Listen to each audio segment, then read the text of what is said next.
in spirit of me getting the most basic drinks today that I was going to drink, I have a pumpkin cream cold coffee, and I have a pumpkin bread.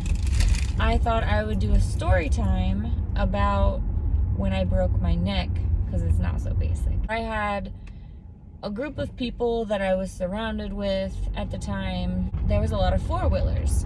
So we were four-wheeling in, you know, like when they put up a new neighborhood and there's like a little bit of construction being done off to the side, but like you can go over there and like four-wheel and stuff like that.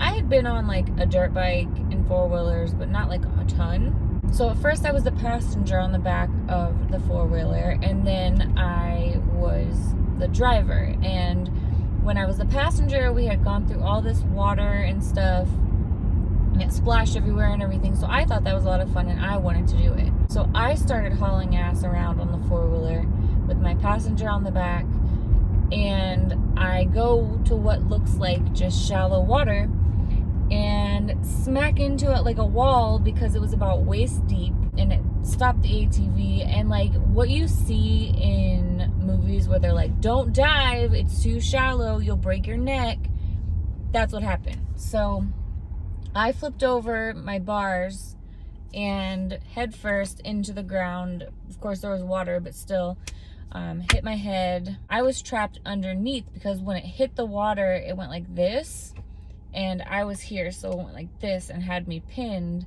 And my passenger pulled the ATV off of me and pulled me up out of the water, and I knew something was wrong immediately. Like, I was holding my head like this because I couldn't really hold it up and it was hurting. That's really all I remember as far as like getting back to the house that we were at. I don't remember getting there. It's crazy how your brain will like cut you off. I do have pictures, and I just remember one clip in my head of a bunch of people being around me in a bathtub, but the bathtub was against the wall, but they were all like on the side rinsing me off because I was covered in mud. And so they were trying to rinse me off and trying to wash my hair and stuff, and I just kept saying, it doesn't feel right. And they had already called 911, I guess. I don't remember the ambulance being there. I don't remember them getting me. I just have the picture of me in the tub.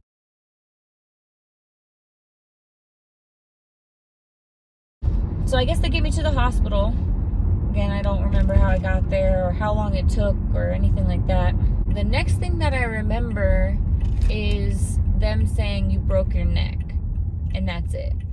Like, I don't remember anything else. I don't remember what they said to me. And we're gonna be taking you into surgery. I do remember that too.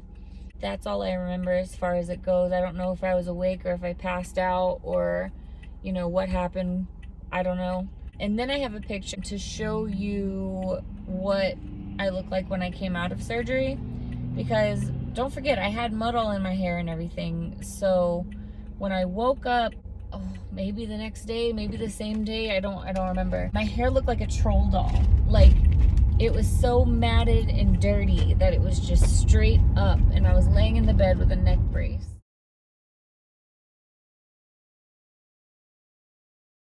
And they had shaved like the back of my neck here so that way they could, you know, do the surgery.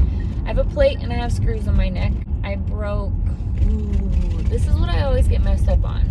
C4 and 5 or 5 and 6, I don't remember. But the reason that I didn't end up with a lot of not being able to walk anymore or anything like that was like, say this is your spinal cord and these are your things around it. Mine, the way that it broke downward, so it didn't affect my spinal cord. So I had two that were broken down. So they fixed it with plate and screws. I have a huge like divot in the back of my neck, and that's because I got a staph infection. I had MRSA after everything was said and done, like the way it was healing and stuff. Like it had gross stuff like coming out, and so now I have like a little crater in the back of my neck where they shaved the bone down. It's a pretty wide scar just from all of the infection and stuff that was going on. But that was really the story of me breaking my neck. I know it seems like a short story, and it feels like it was eons longer, the whole process. as simple as it was, that's what broke my neck.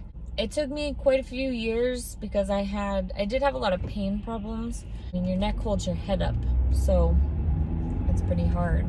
I remember the first day that I could take my thing off though. I have a picture of it.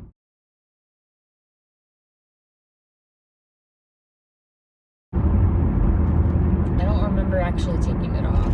Yeah, so be careful on ATVs. I'm a huge advocate for wearing your helmets on an ATV. Of course, I should have done it in the time that I broke my neck. I did get back on an ATV when I even had my brace still on, but I think that was more of a conquer your fear kind of thing. There's a lot of people mad at me about it, but I didn't want to be scared of something like that. You know, it was a freak accident. Yeah, thanks for listening to my story. I'm gonna take a bite of this pumpkin bread to tell you if it's any good. The pumpkin cream is really good. I wanted something that wasn't super sweet, and this gives me like this spice effect of like carrot cake. All right, thanks for listening to my story. If you have any questions, ask me. I know a lot of people are like, how are you not in a wheelchair if you broke your neck? And I do have a scar, so it's not like, you know, people can be like, oh, no, you didn't. I don't know how else that would have gotten there. And I hope you have a good day. I'm going to go enjoy this coffee and work. Bye.